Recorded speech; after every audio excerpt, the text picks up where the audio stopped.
Welcome back, ladies and gentlemen. Now with the first two games of the day in our match history, let's have a look at the current standings.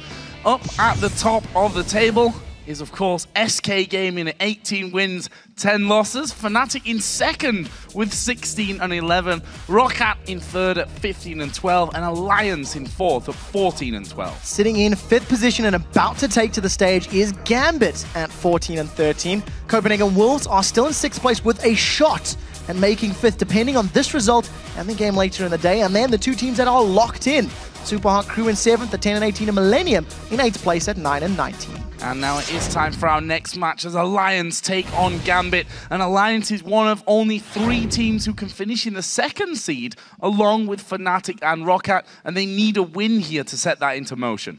Yeah, and Gambit can go as high as third, but in order for that to happen, here's the scenario. They need to beat Alliance here, Fnatic needs to beat Roccat, and Alliance need to beat Wolves at the end of the day. That would result in a 3-way tiebreaker and give Gambit a shot at the third seed if they win. Gambit did have an unauthorized pause yesterday in their game against Fnatic. All teams give the referees a sign-off on their settings before the start of the game, and pauses mid-game to change settings will result in a penalty. So due to this pause, it does mean that Gambit will lose 1 ban in this game, which could really affect things for the team. Considering how important it is for teams to get the ability to pick their preferred champions or counter-pick their opponents, we'll have to see how this picks and bans plays out. Well, coming into this game, Alliance are, of course, they lost both of their previous games.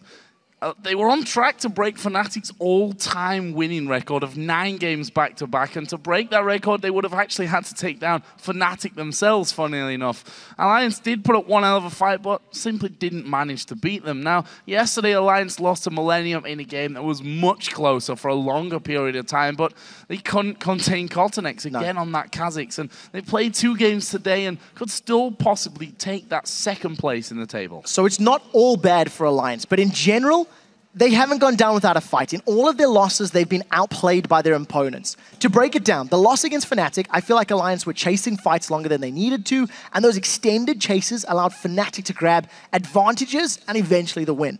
Now remember the stat that we had earlier with Gambit winning the second most games in the 30 to 40 minute mark, and Alliance winning the most? It ties into the fact that both of their games this week have been over 45 minutes. Yeah. This is uncharted territory for the team. And you know, at the start of the season, Alliance didn't know how to play the late game. So this could be a symptom of coming back to haunt them.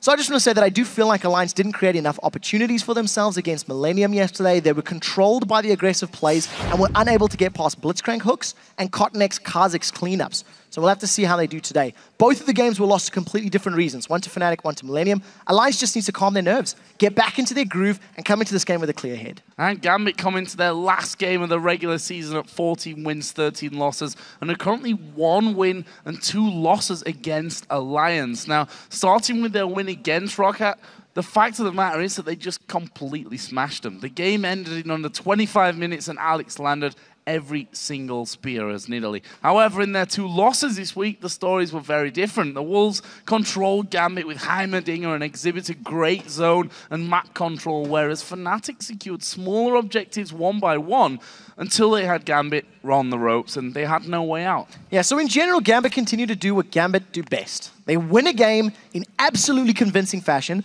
but then drop games because of unorthodox picks like UD in the jungle or simply getting outplayed like they did against Fnatic.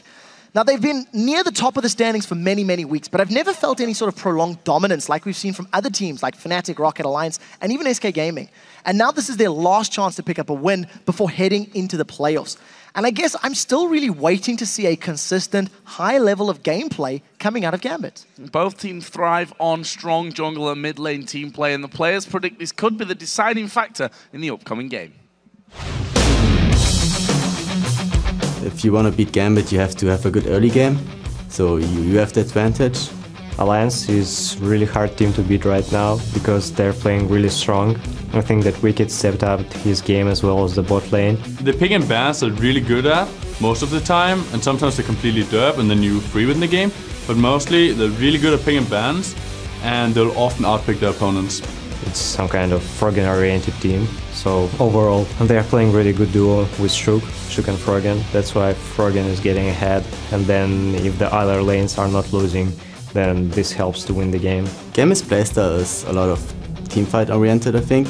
Like, they have a tank top lane who can tank a lot in teamfights, usually dives really far in the teamfights for the AD carry or the AP, usually with Diamond together because they're both really tanky and Diamond gets a lot of farm. And then like in mid lane they have an assassin or they have a heavy AP hero. It's really hard to find their weak spots right now, and I think that the super team hype is coming to truth. And it's hard to disagree with that whole mid lane and jungler synergy that we've seen from Gambit for years now, and something that Alliance are doing really well. Yeah, Shook has really stepped up in recent weeks. He's becoming a very important member of the Alliance team. And I think if you look at Gambit, if you beat them in the laning phase, you can't count that as a complete win, because at IEM, they lost all their laning phases and still made it to the semifinals. So we'll have to see how Alliance do here today. Well, let's check out the lineups for our two teams, starting with the blue side and Alliance. There, of course, Wickd in the top lane, Shook in the jungle, Froggen in the mid, Tabzz the AD carry, and Nyph the support. And on the red side, it is Gambit Gaming. Darien up top, Diamond in the jungle, Alex in the mid, with Genja as AD carry, and Eduard playing support. And our featured matchup today centers on the supports, Nyph and Eduard, who both love to wield the hook and the lantern. Both players have impressive numbers on Thresh, some of the best, in fact, in Europe, and Nyph has had an extra game on the Chain Warden, but Eddie keeps it very close in their stat lines. Yeah, and while Thresh may be a hotly contested pick or ban for these teams, we've actually seen both players perform on a multitude of support picks. Eduard has played 5 games on Annie and picked up a 3.4 KDA, and we've seen Nyph go a little bit tankier with his picks, with 7 games played on Leona, acquiring that 2.4 KDA of his own. I think even though Eduard leads the league in kills, he secured them for the support role at 39. He has yet to score a kill versus Alliance. This is something that Nyph has done against Gambit, as he's picked up 3 kills. In terms of the head-to-head KDA stats on Thresh, I think this is a champion that Nyph has been much better with in recent weeks. Eduard has had 1 game that really stands out to me as impactful, and I'm not expecting it to make it through picks and bans. I absolutely love when we have Eduard in a featured matchup and we focus on how many kills he's got. That's just typical Eduard style. You know, we always said he was the Thresh Prince. We'll see if that makes it through the bans, because we are going to be moving into Champion Select here very shortly. What are you expecting to see? So jungle bans and probably mid bans would be a priority. Thresh could be fairly high up. I don't know if either team want to ban it out, but I would say Kha'Zix, Evelyn, maybe getting rid of the Nidalee. We've seen how good Alex is when he dismantled Rockcat on Tuesday this week. He just landed every single spear. So I think that has to be a priority, and you do have to remember Gambit do have 1 ban removed for that unauthorized pause yesterday. First ban coming out will be Evelyn for Alliance, funnily enough. Obviously showing that they don't want to first pick that one. The fact is that Shook has done incredibly well with Evelyn so far. If you tally up some of his wins there, he's way into double figures in terms of the kills that he's pulled off from that one. Second ban will be Lulu. Pretty standard against Gambit. Don't want to let Alex have that. Yeah, you know, it's actually something that we see a lot of targeted towards Alex. Yesterday, Froggen ran Lulu. He first picked it as well, if memory serves, and it was somewhat uninspiring. I think that the problem with Lulu now, with the changes to the Lich Bane, is just how long it takes for her to hit that power spike. She can no longer get to that power position with just an Athena's Holy Grail and a Lich Bane. She needs to get a Death Cap thrown in there as well. So that mid-game boost that you get from Lulu's is not quite as impactful anymore. What comes next? Nidalee taken away from Froggen. Stay with mid lane here in terms of bans, as LeBlanc is removed from Gambit and Aleksei. What is their second ban going to be? Their final ban as well. So Kha'Zix is still available. You've still got the likes of Gragas up there as well.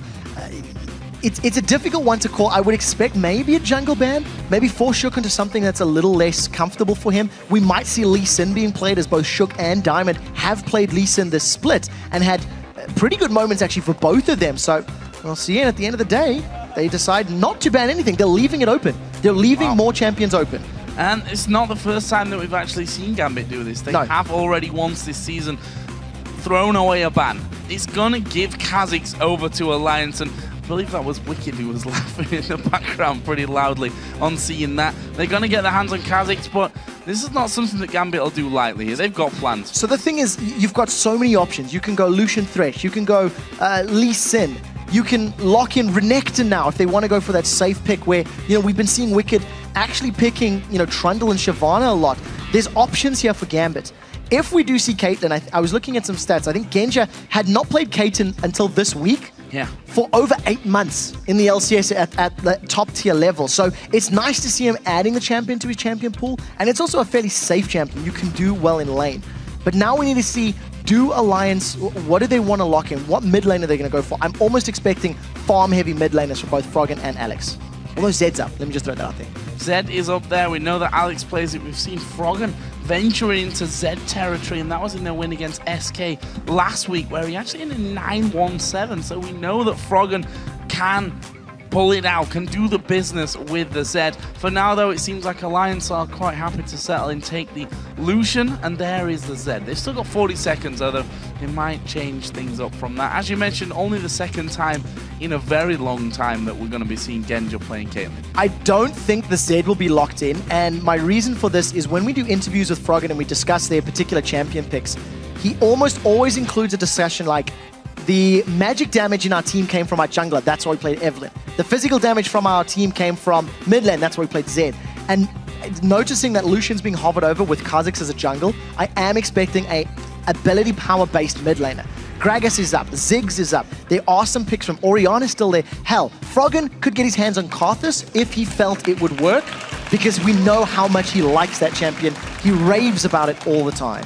And he is Ignite Flash, which he's told us before that's exactly how he likes to run his Karthus. In the end, though, it is going to be Lucian and Nami actually picked up here. We have already seen Nami earlier on in the season. In fact, the last time they played Nami was against Gambit. So it's a safe pickup. I mean, she offers a whole lot to your team. You do have sustain, you've got the bubble for CC, it's all skill shot dependent. And as it stands, Thresh and Caitlyn are, I don't want to say predictable, but you know, you see a lantern landing, you can throw the bubble down, you can knock them up. Alternatively, you can try catch Caitlyn out. I don't know if Alliance will be looking for a straight 2v2 because Thresh and Caitlyn are going to outpoke Lucian and Nami, and it's going to be up to Nyph to keep Tabzz healed up with that ebb and flow, try keep him topped off as the lane progresses. So next champions coming in, Ziggs for Aleksei and Lee Sin in the jungle for Diamond. And we've seen Diamond, in fact, in the last game, they played it against Fnatic, 2-1-4, not the biggest of impacts. I mean, if you look at the only win that they've got this week is against Roccat. He finished 7-0-1 on Kha'Zix. He carried Gambit to that victory. I completely agree with you. And I think if Diamond is on form, he can do incredible things with Lee Sin. But he needs to make sure he gets off to a good start. As it stands, Gambit have got a fairly well-rounded composition. The only thing they're really lacking right now is hard engage. In order to jump onto Alliance, they need to land a Death Sentence, they need to land a Sonic Wave, and they need to commit. But they do a very good poke. Gambit have got Ziggs, they have got Caitlyn. They can siege well, they can defend well. And as it stands, with Alliance's composition, they're going for an 90% attack damage based composition. Kha'Zix is 80, Shyvana's 80. Yes, there's some magic from a Burnout and a Dragon's Descent, but not that much to write off. For Alliance, they are going to be looking for for bursts to jump in there, blow somebody up with that Zed, with Shyvana and Kha'Zix to clean up, and then running the rest of the team down, hoping that the tidal wave is going to be enough disruption to buy them the couple of precious seconds they need to assassinate someone. And if this will see us bringing out the Trundle once again, get yourself just completely armor tanky, steal away some stats from your opponents and run right in the middle of the fight. Currently they're hovering over Vel'Koz. They've already got a support and a mid laner in there, so don't expect that Darien all of a sudden is going to play Vel'Koz. Immobile champions are not his thing. No, Renekton and Trundle would probably be, options 1 and 2. We have seen Darien playing Ryze a whole bunch this week. I don't know if he wants to go Ryze into the double AD and the early aggression from Alliance, so probably going for the safe pick. And like I said, I think Gambit have got your de facto 2014 season composition. Lee Sin in the jungle, aggressive early game jungler, farm heavy AP mid laner with a safe duo lane of Caitlyn and Thresh. The only thing Gambit are lacking, as are Alliance on the same token, is a reliable hard engage. What I do like though is on the side of Gambit, I feel the composition is more well-rounded, and if they don't fall behind Zed, they can do pretty well. Ziggs is good wave control. Alliance are going to be looking to split push. Alliance are going to be looking to play the map, let Zed stay in one lane, let Shyvana stay in the other lane, and just trying to keep Gambit guessing as to where they're going to be pushing. So an important game here for both teams. Still a lot to be decided around this midpoint of the table and basically how everyone moves into these playoffs in the seedings. You guys, of course, have been voting on which teams will win today, so let's check in and see how this match tallies up. With 58% of the vote, Gambit holds a slight lead over Alliance. And, well, I think this is about as close to 50-50 as we've got for most of the season, and I think it's about right as well. Yeah, super important game for both of these teams. This is Gambit's last match on Super Week. Alliance are currently 0-2, so Alliance are going to be looking to at least get a win on the board, get some confidence before they face the Copenhagen Wolves later today. And Alliance are still battling for second place. If Alliance get some wins together, they can challenge for second. On the other side of the coin, Gambit's best case scenario is third place. So there is quite a lot on the line. That's a first round bye for Alliance if stars align and all of these tiebreaker scenarios work in their favor. Now, we do have people behind the scenes making sure that we get everything right when it comes to you know, our math, because we're just rubbish at that. So thankfully we've got it's a 2,000 gold lead, 3,000 gold lead, 2,000 gold lead. Exactly. Yeah. We've got some guys in the background helping us out with that one, so we'll keep you filled in as we go throughout the day as to what's going to be happening and how many, if any, tiebreakers will come after our regular games. But for now, we're in game Alliance versus Gambit. I'm going to ask about level 1 again, because our previous 2 games we have seen fights at level 1. The first game we did see blood there as well. Second one, close to seeing first blood, but no kills actually came down. So both of these teams have actually got skills that could help you in level 1. If you go for the Aqua Prism from Nami, that is some very strong, reliable CC, and you do have pretty good damage from the rest of the team. On the other side of the coin, you've got a Death Sentence. What we do see from these level 1s, though, is they tend to be delayed. You don't often see teams going straight out the gate, rushing as 5 into a bush, and then, you know, invading. We've seen from game 1 of the day, Millennium were just hiding out in this river until about 2 minutes when we seen J-Ree flash over the wall. So, as it stands, defensive starts. We see a lane swap coming up from Gambit already. They've thrown Caitlyn and Thresh to the top lane. When they beat Rocket, they did the same thing, and they did a hard push on the tower. Let's see if they try play the similar style. It's different champions, but they have the ability to play the same style. Get good poke down, get a good number of towers, and prevent Alliance from safely farming their lanes in the mid-game. They've spotted Darien early here, though. For me, that could be a possible early mistake. We can see that Darien actually is now, is he going to be moving away? No. Do they want this 2v1? Are they happy with that one, Alliance? We'll find out, but they definitely saw Darien on this bottom side of the map. Eduard and Genja have now gone further into that brush, and even as Shyvana, you still need to be a little bit careful about how you go face-checking these brushes on the top of river. Yeah, you know, she does have a flash available, and keep note that Wickd is running teleport, so that map presence is going to be there. We have seen Gambit doing the customary Gambit invade. When they do a lane swap, Eduard and Genja will always check their opponent's blue bush. And when you look at other teams like Fnatic punish it better than anybody else. Eduard has even joked in post-game interviews saying, yeah, we gave up first blood on our blue invade like we always do. And it's just something that as a team, Gambit are actually very predictable with. So they ended up going for, they get some early vision. You'll notice that Shook is not on his blue. He's clearing out the Wraith camp, and there's some support now for Diamond as they steal away this objective. There is a ward in that brush, though, so we'll see Alliance having complete vision over this one, but that blue's going to go down far too quickly for them to do anything about it. The question now is, can Shook steal away the Gambit blue as well? It's going to be a little bit... Well, it's kind of safer in some ways because Alliance, if they have any sort of engages, Tabzz and Nyph are closer to react. And for Darien and for Alex to respond, they're going to be giving up a lot of presence in that lane. So as it stands, it's completely uncontested. They're going to even out that invade. You'll notice that Diamond is still sticking around in Alliance's jungle. Finally decides to back away.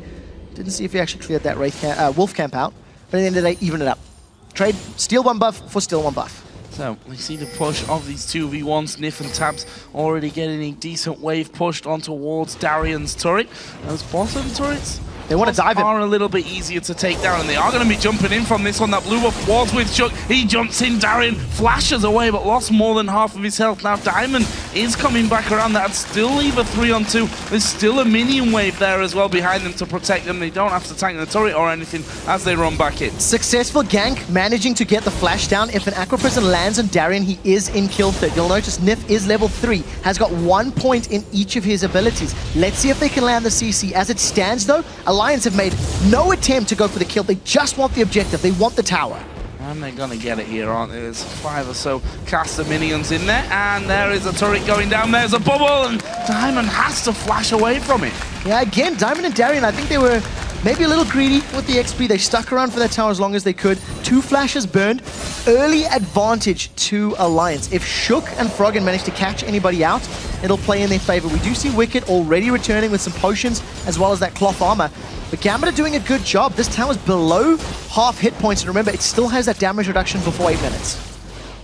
They should be able to get rid of it in the next couple of waves. Tabzz, Shook, and Nyph continue the pressure on the bottom lane. They're going to be 3 men hammering away on that inner turret. Diamond continues to stick around just in case it can get involved. Yeah, this is a risky defense for Darien and Diamond. Not only are they facing 3 members of Alliance, neither of them have their flashes. So if they make a misstep at all, there is the possibility to grab first blood. The one thing that is a little frustrating for Alliance, they don't have a ranged jungler, so defending the tower, taking the tower is going to be more difficult. Look at the damage on Wickd. Yeah, there's a flayback, and we see the flash from Wickd. Had to use that one. If he'd have tried to run off, he would have gone down there. And Gambit continue to pressure this top side of the map. There's another wave now coming in with them, and it looks like actually they've been forced back on this bottom lane, finally. So Alliance going to be recalling from that one. They will lose their inner tower, though. Yeah, so they're going to end up trading 1 tower for 1 tower as Genja decides to kill this one, denying all of the minions, I'm expecting, and really just trying to hurt Wickd as much as they can. Finally, it goes down. So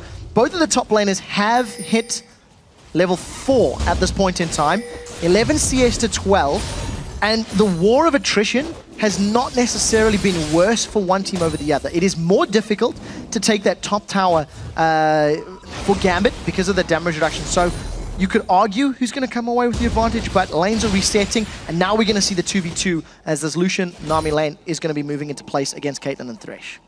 Lucian got himself Vamp Scepter, Boots of Speed, and he singled Doran's Blade, and that's exactly what Genja has over on the other side. Between the supports, Coin for Nyph plus the Sightstone, all the way around for Eduard. He has himself a Sightstone, actually picking up a pink ward just to join in with at this stage. And we thought Genja were going to, and Eduard were going to go to that bottom lane. Actually, as it turns out, they've come mid here to go up against Froggen. So we'll see how quickly they can take this tower down. There's no support from the rest of Gambit yet. Diamond as well as Alex were in the base. So, you know, we've seen when Gambit took apart Roccat with their siege comp. They had Caitlyn, they had Nidalee as well, and they did a very, very good job of making it work then. Diamond was playing Diamond was playing Kha'Zix, so yeah, that's how much I associate the champion with him. But as it stands, the support is coming in for Gambit, and they've definitely set their sights on this tower. Alliance responding, their dual lanes moving up. Can't actually get in there for any more damage. Alex keeping them, Froggen keeping them at bay. And again, as it's been a long week. It's been a long week. It has. I mean, you know, the good thing is, quick shot, we're only just getting started here tonight, I think. But they continue that pressure. Alex has now joined in with them. Nyph has come over to offer a little bit of support as well, and they can clear those waves out pretty quickly.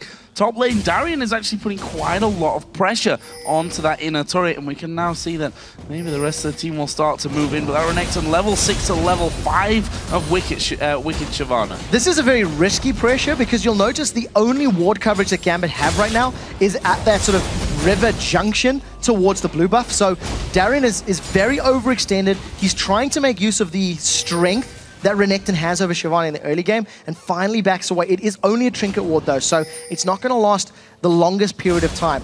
First blue buff was taken by Diamond and Gambit, and they're setting themselves up for a 3-man steal, but there's 4 members of Alliance close by. This is a little risky. They've got the blue buff, and Darien, can he get taken out? Smited away is the blue. Will he escape this one? Lantern off to Eduard. Hook comes out as well, but that didn't quite have the right trajectory, and Alliance lose out on their second blue buff in a row. Question for me now is, can Gambit protect their own blue buff as well? I think that they can. Genja's already moved down to start pushing out that bottom wave. You notice that in that engage, Froggen was hesitant with his death mark. He didn't want to throw it on Darien's Renekton because it was a calculated risk.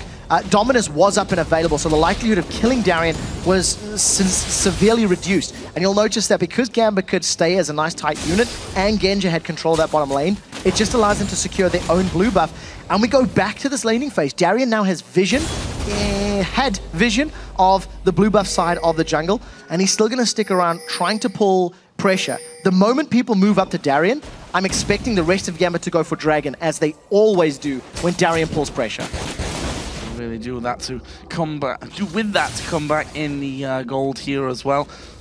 Gambit just hovering around, warding that tri-bush. The ward actually inside of the Dragon Pit from Alliance will in fact time out. And look at this, Diamond, is he going to get things started? He wards that Death Brush. To be honest, if they did it now, they could take this Dragon without any problem. This is actually quite smart because they have the advantage here. They have, you know, very good AoE. They've got good long-range poke. In order for Alliance to contest that Dragon, they have to all in.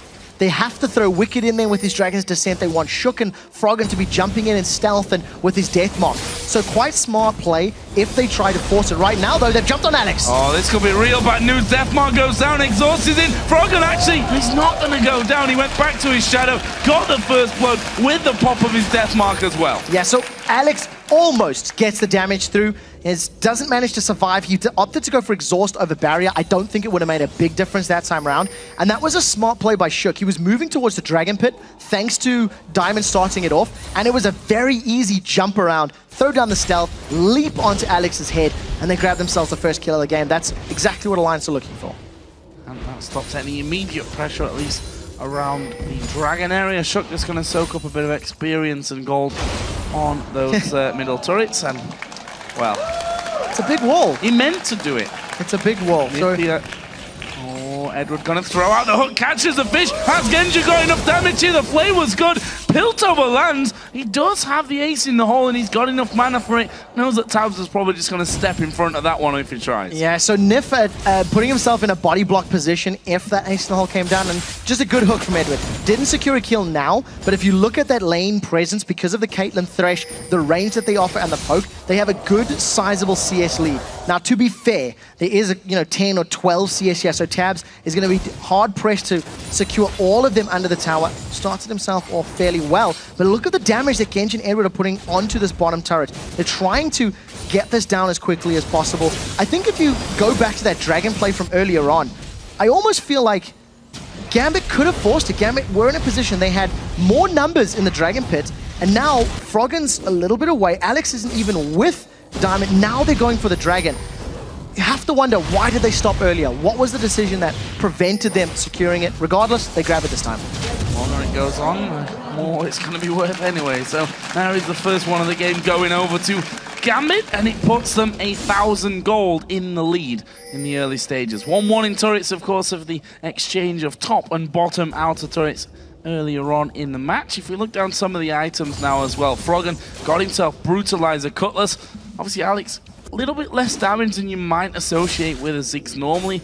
Ended up going in there for that Seeker's Arm Guard here. He's, of course, going to be working towards these Zhonyas to stay safe from the Zed. Yeah, I think it's a crucial item, not only that for Zed, but for Kha'Zix as well. Reduce the effectiveness of him getting those resets in team fights, and all of a sudden, you wait for Kha'Zix's ultimate to time out and then try to take him down. We've seen that Genja and Eduard, they've backed away from that heavy pushing right now, even though Genja's picked up his BF sword. So we'll see how far they can push the lane down. And while all of this action's been going on the last sort of 3 or 4 minutes, Darien is just slowly pulling a little bit further ahead. He's got a tiny bit of vision in this blue buff, but nobody's even made an attempt to jump onto Renekton. He is quite hard to stick to. With Slice and Dice and Flash and Dominus, it is going to be quite a difficult task of taking him down. So for Alliance to do that, they've got to invest a lot of resources. Yeah, Shook not really got the damage at this stage, I think, and he's still pretty squishy as well, and Darien's not the kind of guy who hesitates when he thinks he can turn around and have a good go at you. And here we see again the push in towards that blue buff area, and they're looking for complete control of that. Yeah, they don't want to give Alliance any blue buff for Zed. Reduce the spam, reduce the wave clear that he's got, and also reduce his kill power on Alex. You know, Alex has come out of this laning phase. He's been killed once to a gank. He's got a CS lead, and he's sort of controlled Froggen, I think is the best way to put it. Froggen hasn't been roaming. He hasn't been moving around the map. Darien is keeping the presence in that top lane, and now all of a sudden Eduard looks like he's going to get caught. Dodges the bubble though. Oh, this could get messy. Nyph will throw out the tidal wave there. There's a dodge back from Diamond. The hook landed onto Shook as well, but there's nobody there. The fight just stops. Yeah, Genja was farming on the bottom lane. Mega Inferno Bomb was available for Alex, but he decided to hold onto it. Nobody else from Gambit committed. Now, Alliance are trying to make a play for this blue buff. They have 4 members nearby, and remember, Wickd has got teleport available. Does look like they're going to decide better of it and back away. Ace in the hole has been channeled. Yeah, Shook actually popped his ultimate there, I think, to get rid of some of the damage from that one. Meanwhile, Wickd, surprise, surprise, continues to be bullied here in this top lane by Darien. So again, if you just look at that blue buff area, part of the reason Alliance didn't go for the challenge or they didn't try to take it, they have to commit everything. They have to go all in with Kha'Zix ultimate, with Death Mark. They didn't have Tidal Wave. It had been used earlier when Nyph had been jumped on. So a large part of their team power wasn't there for them. There's not a lot of damage, not a lot of vision down at this point either. As Froggen here turns around, going to put the death mark down. Exhaust is onto him. Has he done enough to kill Alex? No way. That death mark got nowhere near enough damage. Can he escape? One more auto attack should do it. The flay comes in. Alex actually blasts together kill. And now Diamond in the middle is trying to get to his turret. The Cullen will get the kill. Eduard has hooked in Chuck. But you don't want it. No, you don't. You don't want to pull in the bug. And there is a heal from Nyph. Meanwhile, Darien comes down. He's bubbled under the tower. And he can't fight any longer. That was a brilliant bubble from Nyph, preventing Darien from getting anywhere near Shook. So at the end of the day, they trade 1 kill for 1. I like the fact that Alex had a good timing on that exhaust. He managed to reduce all of the damage from Deathmark, and Froggen got a little bit baited in there. He went on to Alex as Eduard came around the corner, and that was when Froggen realized, oh, I don't want to be here. While all of that action is going on, you'll notice that Genja is just about to secure that bottom turret. So finally, that sort of pushing from earlier pays off in favor of Gambit. The 2-1 up in towers and Alliance are trying to even it out in this mid lane.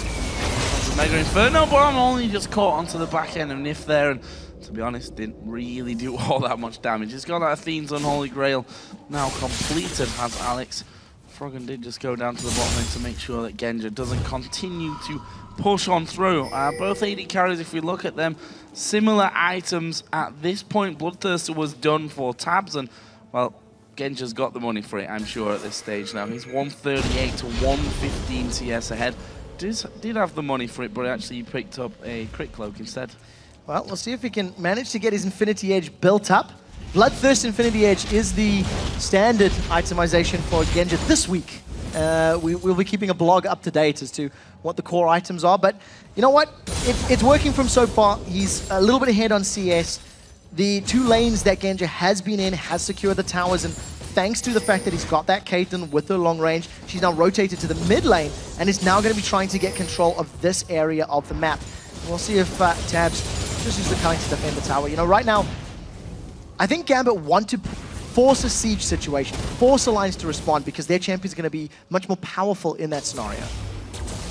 Holding on nicely though. Tabzz will be thankful for that bit of time alone to get himself some farm back, because Genja really has done what Genja does somehow so well. You see him almost disappear. You don't really see him on the screen for quite a while. Then he comes back and he's regained himself a CS lead. He's currently sat just under 20, and that's going to only increase now as he gets another wave pushed onto him by Froggen. There is one very big concern for Gambit, and the concern is, how do they deal with Froggen? Because Froggen already has a Blade of the Rune King, is working towards that Black Cleaver, there's very few people who can 1v1 him when he is busy split pushing. So with that in mind, we need to see how they're going to deal with it. As it stands, Froggen's thinking about this fight. He doesn't have the support of his team yet. They're going to get there very quickly, though, and it's too late. It's simply too late. Dragon gone down, Alliance back away, and I almost want to disagree with you there. You know, Aleksei is moving up to a Zhonya's Hourglass. Darien plays a Renekton, which we all know he builds Zhonya's Hourglass on as well. So he's going to have that going for him. Wickd, meanwhile, pushing his top lane. Again, we see the Mega Inferno Bomb from Aleksei being thrown up there just to clear out those minions. Wickd doesn't care. He'll farm between the towers. Here is Darien, and he will probably need that Zhonya's if he carries on like this. Deathmark is going to trigger. It's a lot of damage, but will he be able to dive away? Actually, Froggen decides not to chase. Froggen, I don't really know why. He had vision of the rest of Gambit. You'll see Darien is running into enemy territory. He hit the wrong button, surely. Potentially, could have been. Could also be the fact that Darien is running towards him. But now he's chasing him, so it doesn't make sense. I'm pretty sure he hit the wrong button. Yeah, we'll go with that one for now. Darien is most likely going to suicide. Doesn't give up the kill to Froggen. The rest of Gambit are now invading. Now, that was the example. Zed can kill Renekton now. We'll have to see how he deals with it. Blue buff secured by Shook. Pretty sure that was on Shook. Yeah, it was. Shook took that one. And Wickd actually getting exhausted here, throwing a lot of damage his way. He's already decently tanky, though. Got that Sunfire cape in there, as does Darien on Renekton. So the two solo laners, ones that are going to be getting beefy, well on their way to doing so. So we've seen there, Froggen can already 1v1 Darien. Darien only has that Sunfire cape in his Ninja Tabzz, so it's not enough armor to deal with Froggen at the moment.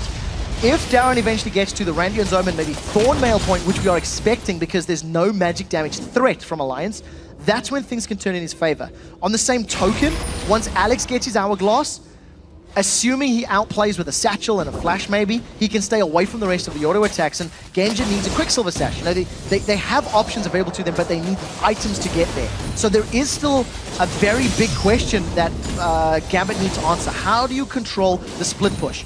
Notice, Wicked's in the top lane. We talked in the picks and bans how Shyvana and Zed, when Alliance play them, are super split pushers, and that's exactly what Alliance are trying to do to regain control of this game. We see that Darien doesn't seem to be too worried about Froggen just dashing in towards him. He was a level behind, but he still does decent amounts of damage. I mean, he's Zed after all. And once again has that death mark available. Look at Darien diving in there. That's because Diamond is actually coming, but here comes the TP. Death mark is down. Wickd gonna join in this party. The death mark doesn't quite get the finisher, and there is the kickback. Froggen won't be able to chase. No, he won't, but Shook wants to. I think Shook used his ulti there. No, did not. Looked like he was coming in at a faster pace. Nevertheless, Darien gets away with his life. Diamond actually hesitated on the kickback to make sure that he hit Froggen. He lined the two champions up, knocked Froggen back in the air thanks to the Dragon's Rage kick, and that allows Darien to get away. I think Darien was trying to bait Diamond in, and they got the teleport. That is very important to note. So the next few minutes, Wicked will most likely try to stick closer to his teammates, I expect, because he needs to respond to the team by being closer, by running there with the burnout. So we'll see how he plays it. As it stands, he's currently split pushing.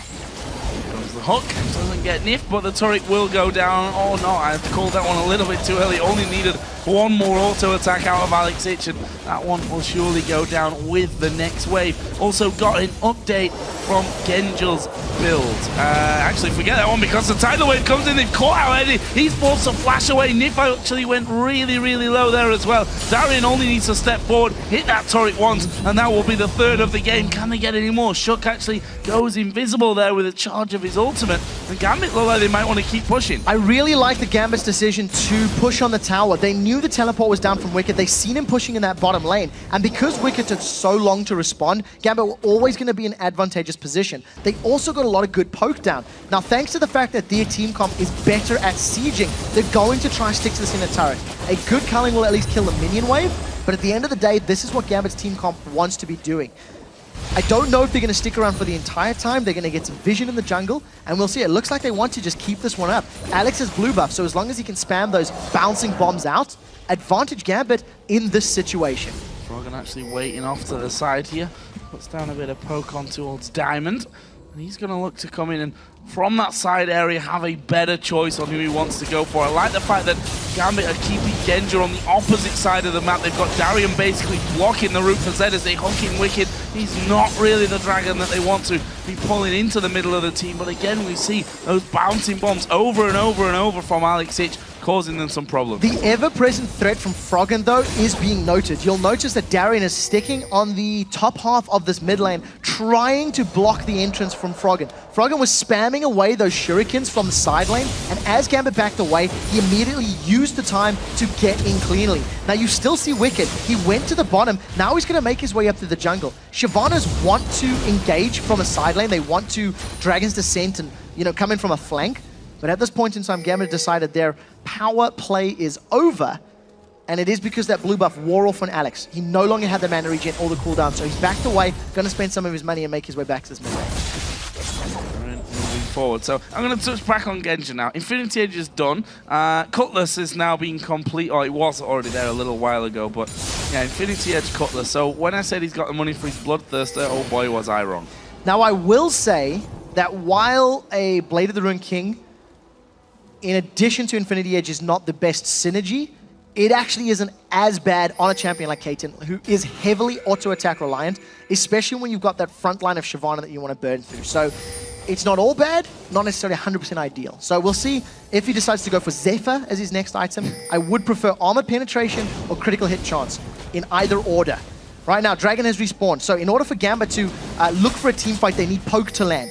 If Gambit do not deal enough poke damage to land, oh, Genja might die.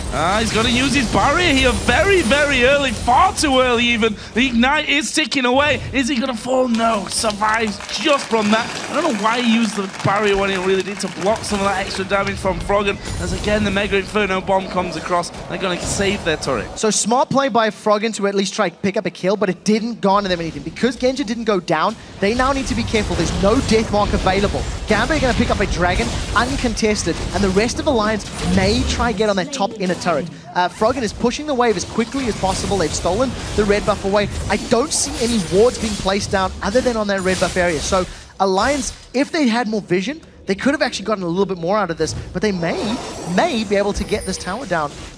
The rest of Gambit are responding, so this is going to be risky. This is a 4-on-4 situation.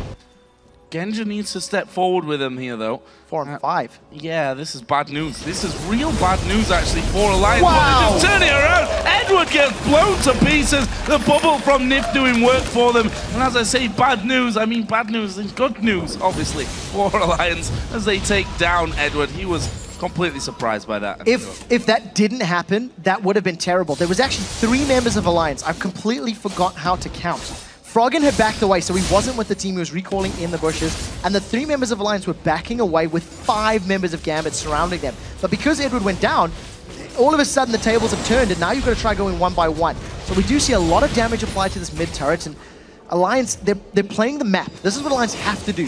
If they ever sit in a siege situation for prolonged periods of time, they can't handle it. Their comp doesn't have the ability to deal. So by rotating top, middle, bottom, trying to get pressure on the towers, that's their key to victory.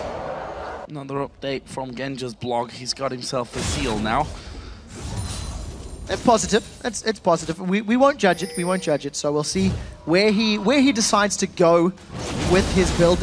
Looking at some of the rest of the items, Randian's Omen being worked on by Darien. Is getting closer to that point. We see Wickd. He's picked himself up a Bilgewater Cutlass as well. So going to be getting some more attack speed. Shyvana's already a great split pusher with all of the AoE damage from her burnout. And with a Blade of the Ruined King, there's actual kill pressure on her against a champion like Caitlyn or Lee Sin if you can catch them 1 by 1. So a couple of key items being built out. Yeah, also on the other side as well, Trinity Force is done for Tabzz, and the Last Whisper was just picked up by Froggen as well, so he's going to be stalking for a few more kills, and Genja there will actually spot him thanks to that ward. Look at the rest of Gambit. They're grouped in the middle. They're trying to siege. And they've not got their AD carry with them right now, which might come back to hurt them, but Diamond is finally moving in there as well. And it's again all about that pressure from Aleksei, just lobbing in the damage from max range and trying to keep them zoned off the turret. We need to keep a close eye on Alex with blue buff. The 2 times that Alex has had blue buff now in the 18 minutes plus zone, Gambit have grouped up in that mid lane and begun sieging.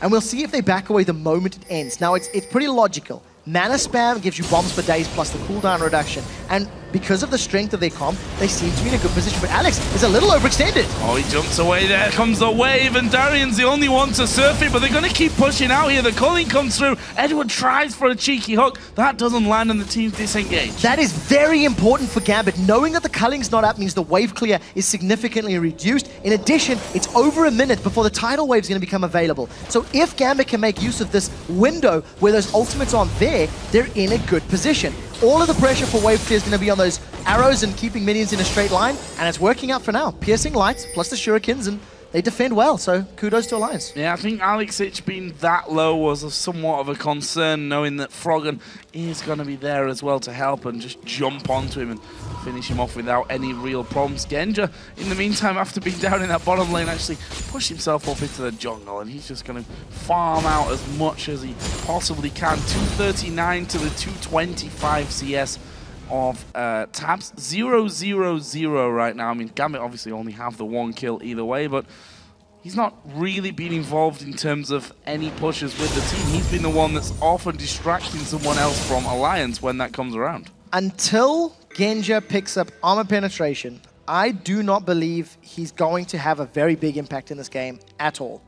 you've got the makings of Arandians, you've got makings of Arandians on Wicked, plus Sunfire Cape, you've got Arandians Omen on Shook already. The two of them are going to be in his face so quickly and so often that Genja's going to need some healing and protection from the rest of his team. And if he can't burn through, you know, the 200-odd armor on both of those champions, he's going to be in an incredibly tough spot. Right now, though, Gambit a little bit split up. They've all over the place. Shook, Nyph, and Tabzz maybe fancy a shot. They've gone in. They've gone in. Eduard's going to be the target from this one. Diamond comes around. Shook actually will stealth off. There's a hook onto Shook. Froggen has dove down. There's the Mega Inferno Bomb. Did he use the death mark? He did use the death mark. It almost killed Diamond, but it just wasn't enough damage. The culling shots were shredding him down on HP, and I think there was a very good Mega Inferno Bomb from Alex. Not only did it get rid of the minions that were sitting by the tower, it did damage to members of Alliance, so they needed to back away. Also props to Eduard for landing a very important hook on Shook, preventing him from jumping in there and securing any kills. And on the topic of armor and the fact that Genja's got nothing, not the workings of a Last Whisper or even that for now. He did exactly the same against Fnatic as the hook lands here again. There's a double bubble, and that means trouble as Shook dives in there. Is he going to survive it? Gambit have lost one man, make that two here. That's 2 kills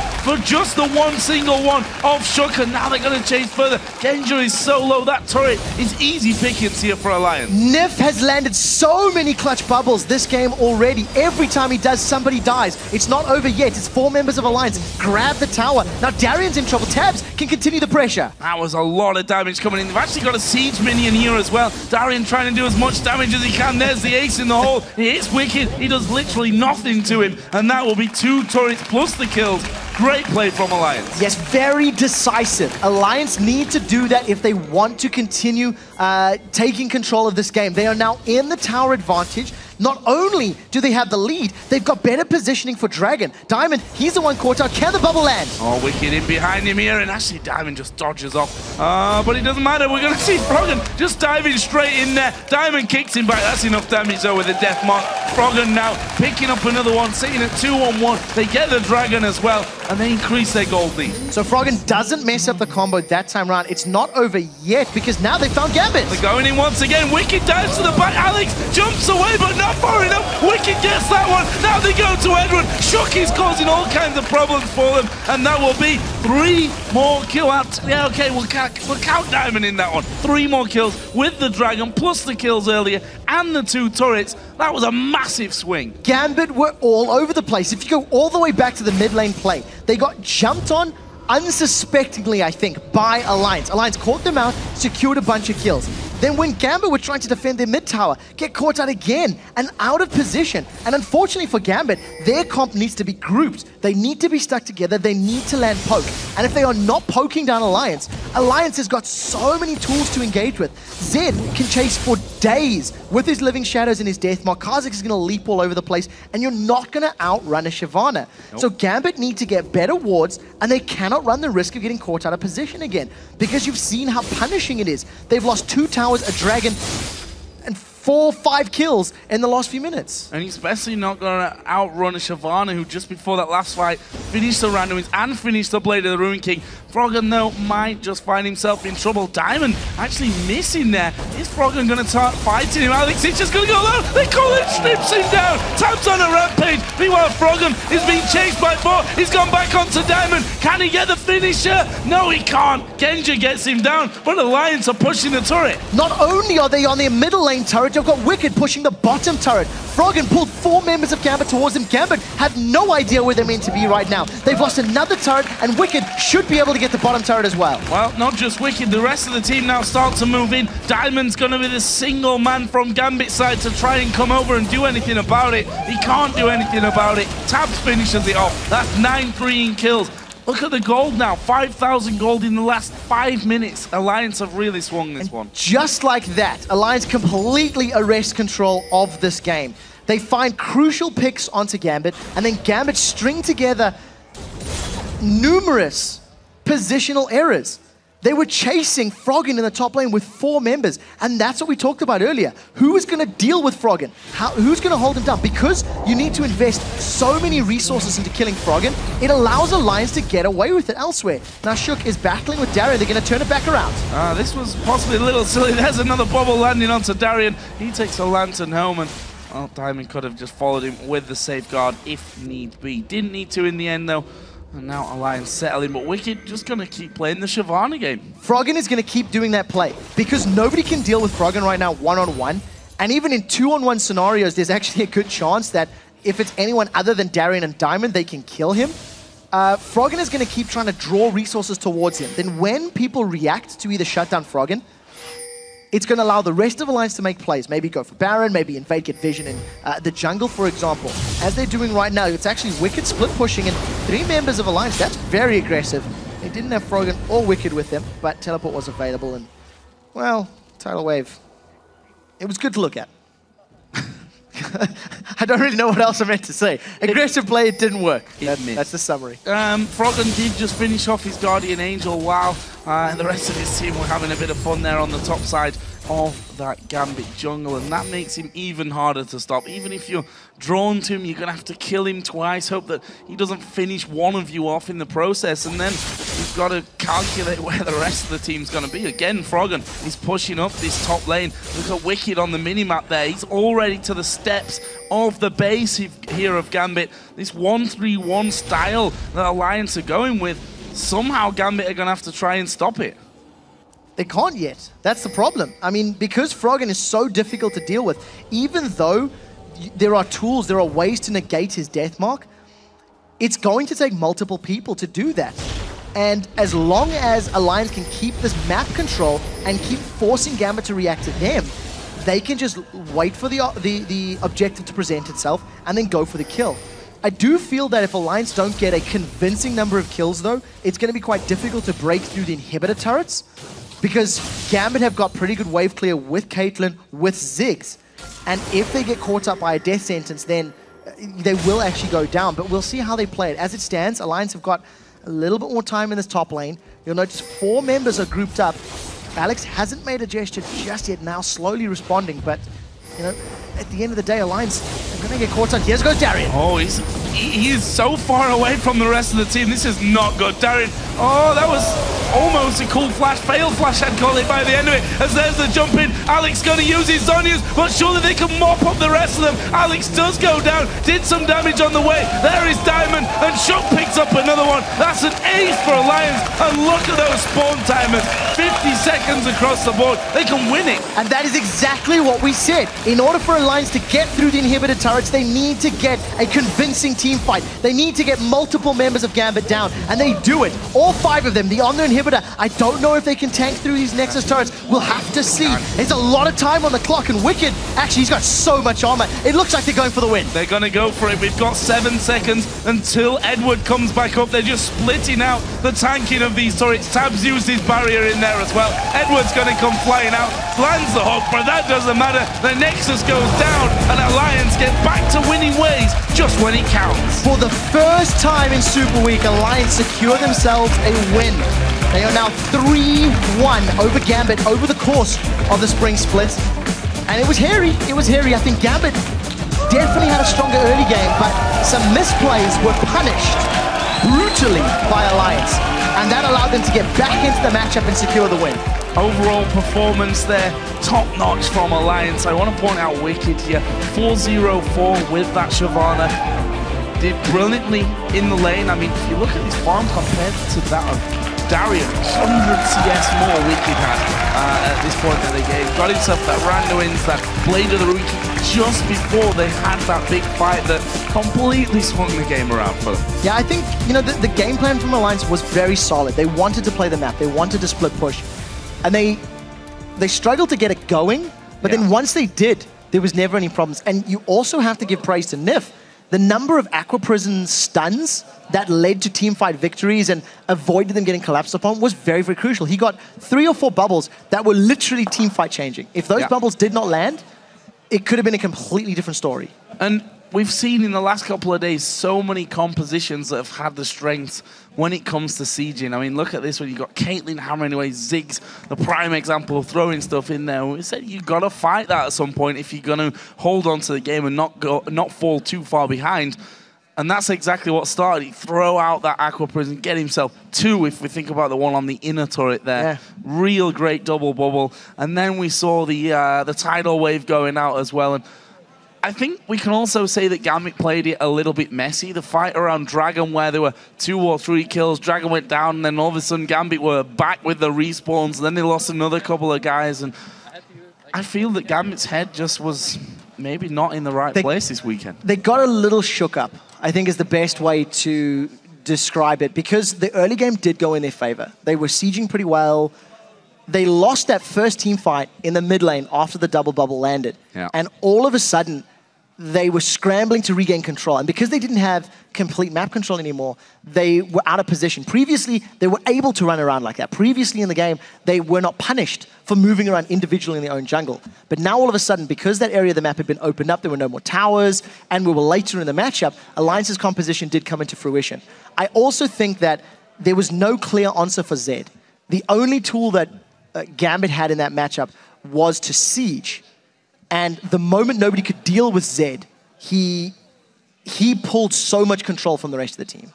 The question is, where does this all leave us in our grand scheme of things? We've got so many different outcomes. I mean, you've got a piece of paper here that's full of all different colors and all different possibilities. So there's a number of opportunities, number of possibilities. And if I'm reading this correctly, there's only one outcome right now that has no tiebreakers. And the remaining 5 or 6 options do have tiebreakers. We will be confirming those in just a little bit of time. But yeah, I mean, I think we're on course. Well, let's be honest. We all thought it was going to happen. I actually thought that we could have had a much bigger tie than what is actually possible here. But I have to say, if we're going to have more games, then so be it, because that's what we're all here for. I completely agree with you. I'm definitely looking forward to it. We will be checking out those numbers in just a moment or two. But I think positive win for Alliance. Gambit continue their losing streak. They're 1-3 on the weekend. Yeah. And I don't think they have been... I don't think they've been playing at their best. I think that is the best way to describe it. Their game against Rocket was flawless. They played that siege composition perfectly. And then every other comp that they've played so far, there has been so many things you can question, you can talk about. Was it a misplay? I mean, you've also got to credit to Alliance. They punished each of those positional outplays. You know, they made sure they made it count. They didn't mess around there either. I mean, a lot of teams would have said, we've gone low. I mean, Shook had to flash away from the inhibitor turret after tanking it up there. A lot of teams would have said, no, it's too risky. We can't do this. If we do it too slow, they're going to respawn. We're all dead. Then how much are we going to lose after that? But they made that call and they stuck to it, and they did really well to close out the game. They had a lot of very, very decisive moves throughout that game, and that's just a positive and a testament to Alliance. I mean, before the, let's call it, horrible start to the Super Week, losing to Fnatic, losing to Millennium, they had 8 games without a single loss. And they do have one more game today. So it's going to be between Alliance and Copenhagen Wolves as the final match of the day to determine how this table is going to end up. And I think we'll have to see who comes into the game with more confidence, because both Copenhagen Wolves and Alliance have had very good moments today and this week. So we'll see how it works out. Well, Shox and Deficio are standing by with Wicked's Alliance. Oh, wait a minute. Alliance is Wicked, that's right. So let's check in with them. Thank you very much, Joe. Yeah, Wicked, 0-4, almost a dream, but you didn't because you won today. Oh, sorry. I had to say it. Anyway, very good game from you guys today, but I wanted to start by maybe asking you about that, because you were on such a good winning streak, and then coming in here, the Fnatic loss, maybe it was expected somewhere, but then the Millennium loss out of nowhere. How did you kind of react to that? I don't think the Fnatic loss was expected. I actually think we were expected to win because we have been doing so well, but I think we played pretty aggressive before, and then we offer a game we played really bad. I think even in this game today we played bad, and they had all the control in the beginning of the game. Yeah, they had the control, and Gambit also got the objectives in the game here. Yet it never really seemed to me like you guys were too far behind, or it seemed like you always were in control. How come? Well, Gambit's main problem is they had all the control, but the rotations were really bad. We had pushed their creeps up on the side lanes, so they'd be losing creeps, and then pushed all the way back to us while they were just standing mid, so they got levels behind. Like, Renekton was a level up on me in the beginning, and then because of that, he was 2 levels behind at level 14. We actually thought when we were watching Champ Select that the preconceived plan would be to split push, but you didn't even have to do that much. Tell me when you know, okay, we can just team fight actually and win it. Well, our main goal wasn't really to just split push. We just wanted to farm up and get to late game, because once we got to late game, we believed that we would have the control. I'd actually like to know from you, personally, what do you think the best thing about Alliance is? What are you guys so good at that the other teams are, not on the same level at? I think the strongest thing about our team is we always stay positive. We don't really get super mad at each other over time. We don't hold grudges. We'll always just focus on our one dream and goal, and that's to win. If you look at now your team in general, and obviously you've made changes, the teammates you've played with last year, you haven't done it. Do you feel that is necessary, that you couldn't have ever performed that way if that hadn't happened? I think changes are necessary. Like, people always get worse over time or better, and you will need to make changes once in a while. That's the same in sports and everywhere else in the world. Do you maybe think that after seeing Gambit that they have been dominating in the past, but right now it doesn't seem to be going so well? Is that something they should think of as you know them so well? I think Gambit as a team is kind of weird compared to other teams because they got a family, two of them got a wife, I think, and one got a kid, so they can't practice as much. Plus they're traveling a lot because they're always in Russia, so they don't have as much time as other teams, and I think that's mainly hurting them. I don't think it's the individual player's skill. Coming into playoffs then, a lot of people are going to expect Alliance to go to the semifinal or even the final here. For you, is there any team you don't want to face, and how far can you guys take it? Well, I'm not sure if we expected to win it or something like that. I don't think so, at least. We're going to do our best, and I don't really care who we face, because to reach our dream, we will need to beat everyone. All right, well, thank you very much. Congratulations. You, of course, have another game coming up later. Good luck in that one as well. As for us, it's time to take a caster cool down, but when we return, Fnatic will be rumbling against Roccat on the Rift. Don't touch that browser.